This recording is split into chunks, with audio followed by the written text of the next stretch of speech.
Good boy.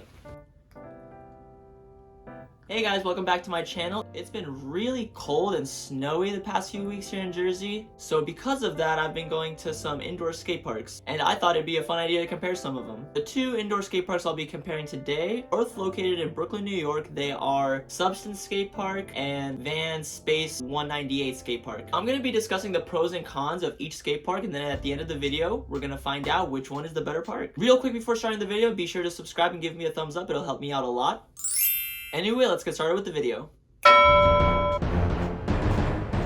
So let's start off with the pros of the VANS Skate Park, Space 198. First off, before anything, it is free. You do not have to pay to get into the VANS Park. Another pro is before even getting into the skate park, I was greeted by the most friendly people working there ever. I wish I got their names because they were literally so nice. They were joking around. It was awesome, great vibes. They even let me and my friends bring food and eat in there. Like, it's so nice. They just genuinely seem to enjoy working at the skate park, and it just brings the vibe up for the session for sure. So for the next pro, let's get into the actual skate park.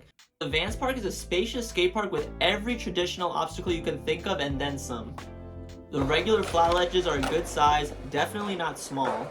Always good for working on your pop, which God knows I need. My pop is awful. The flat bar is also a great size, definitely not small, definitely a little taller than most of the flat bars I skate, which again is good for me so I can work on getting my pop a little bit higher onto my grinds. They also have some of the best bump to ledges I've ever skated, like literally so fun, perfect size, great for learning tricks, great for holding tricks. It's just, their bump to ledges, really good, really good. There's a 7 stair that has this cool Euro gap attached to it, so it makes it a little longer than a 7, but again, a really good set, not small at all, definitely a solid set to work on your tricks if you want to take them to the streets. Right next to the set, there's a good size hubba. Also not small, really good for working on your pop. And next to that, there's a really fun small Euro gap that's great for lines and flowing.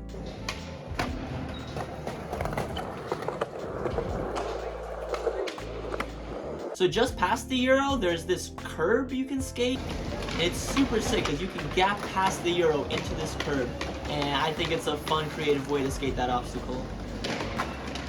The handrail there is square, which I don't particularly like. I'm more of a round bar type of guy. Comment if you prefer square or round bars. So the handrail is small, but not insanely small. Definitely still a fun thing to skate. It's another obstacle that's really good for flowing and just to get maybe a first trick in a line going.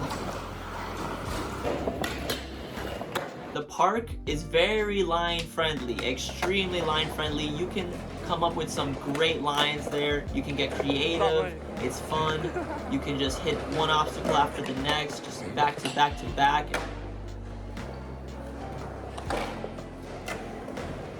So the final pro is that VANS Park doesn't get crowded because there's only a limited amount of people that are allowed to get in. So less people means more space for you to skate and less people to bump into, and just less frustration, more flow, funner session.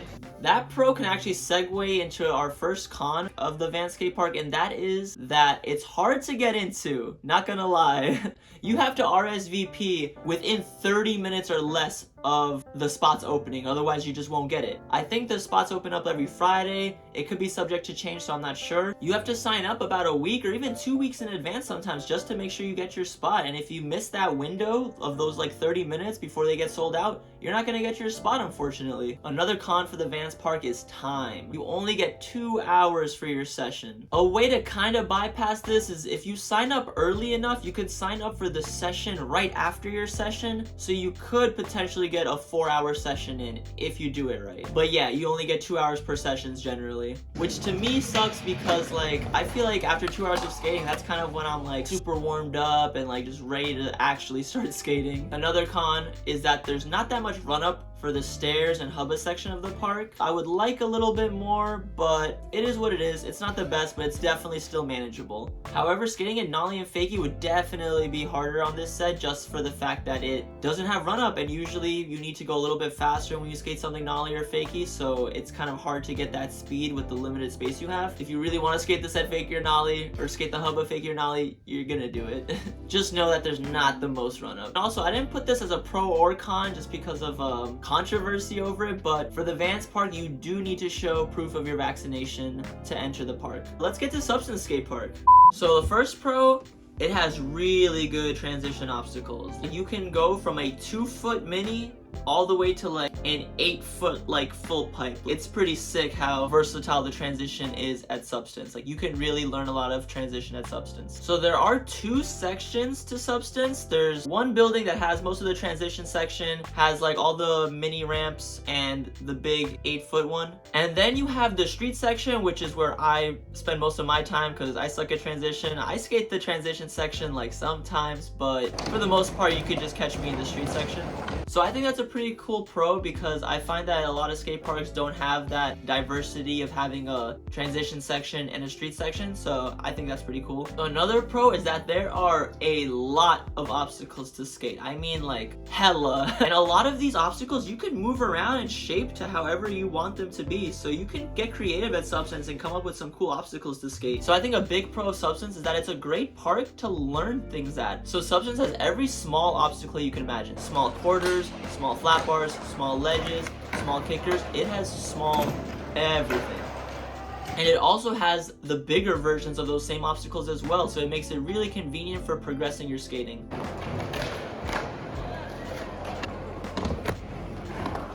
And the last pro that I can think of for Substance that's a really big one for me is the time. You can skate there all day until they close. So all you need to do is buy a day pass and you're chilling until they close. So you could potentially skate there for anywhere from like 6 to 8 hours, honestly. All right, now let's get into the cons for Substance. So the first con of Substance would be that you do have to buy that day pass, which is $20. 20 bucks isn't that bad, but if you're commuting from Jersey like me to the skate park, it's not the best because you gotta pay for tolls, gas, and then on top of that another 20 bucks to skate. Another con is that it is very crowded, like extremely crowded. I mean, like, what can you expect when it's cold and snowy out and skaters are trying to skate? They're gonna crowd up some indoor parks. But because of that, it's more of a skate one obstacle at a time kind of park. It's really hard to flow Substance. It's hard to actually like put lines together there just because of the sheer amount of people there. Bruh. Another con, that floor is pretty slippery. I always find that I have to tighten up my trucks just a little bit when I go to Substance just because of how slippery the park is. Yeah. I be falling there. Another con for Substance would be that the obstacles aren't really that sturdy, but that's because you can move them. If you're like a heavier dude or like slam into your tricks a lot, you might end up moving some of the ledges there or some of the rails there. So that's just something to keep in mind. For their vaccination policies, you do not have to be vaccinated to enter the park. However, if you aren't vaccinated, you do have to wear a mask.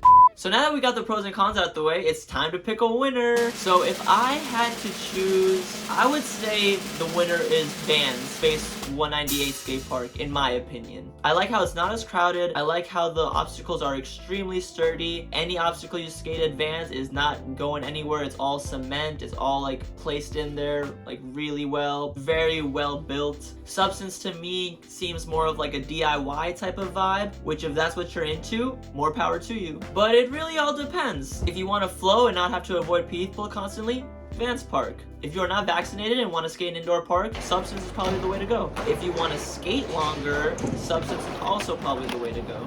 However, if you want a more sturdy skate park, if you want that street league park type of vibe, Vans is definitely the spot. And also, if you want to save money on going to a skate park, Vans is also the option as long as you can RSVP quick enough.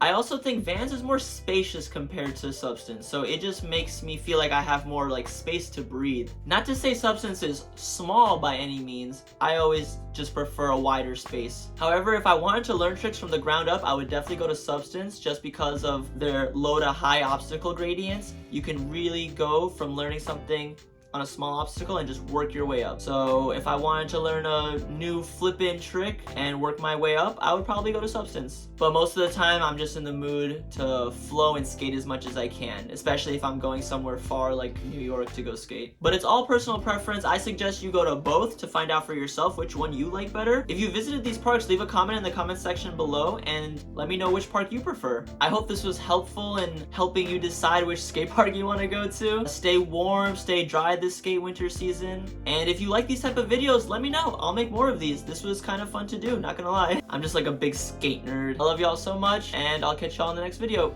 Later.